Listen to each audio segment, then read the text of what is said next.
ప్రస్తుతం ప్రభాస్ అంటే ఒక బ్రాండ్. ఆయన సినిమాలు థియేటర్లకి వస్తే కోట్ల వర్షం కురుస్తుంది. తెలుగు సినిమాను పాన్ ఇండియా స్థాయికి చేర్చిన హీరోగా ప్రభాస్ చరిత్రలో నిలిచిపోయాడు. అలాంటి డార్లింగ్ సరిగ్గా 23 ఏళ్ల క్రితం నవంబర్ 11న హీరోగా సిల్వర్ స్క్రీన్ పై ఎంట్రీ ఇచ్చాడు. ప్రభాస్ నటించిన మొదటి సినిమా ఈశ్వర్ 2002 నవంబర్ 11న ప్రేక్షకుల ముందుకొచ్చింది.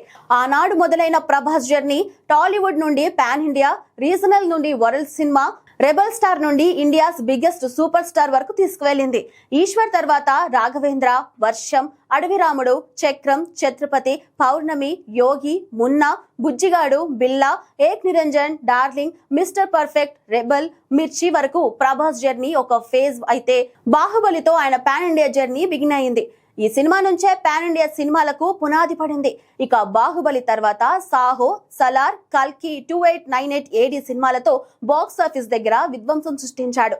ప్రస్తుతం భారీ పాన్ ఇండియా సినిమాలు లైన్అప్ చేసుకున్న ప్రభాస్ రాజాసాబ్, ఫౌజీ, స్పిరిట్, సలార్ 2, కల్కి 2తో పాటు ఇంకొన్ని ప్రాజెక్టులతో బిజీగా ఉన్నాడు. అయితే ఇప్పటి వరకు రెబల్ స్టార్ గా ఉన్న ప్రభాస్ కు స్పిరిట్ సినిమాతో India's biggest super star tag ఇచ్చాడు దర్శకుడు సందీప్ రెడ్డి వంగ. దీంతో rebel star 2 India's biggest super star అని ట్రెండ్ చేస్తున్నారు అభిమానులు.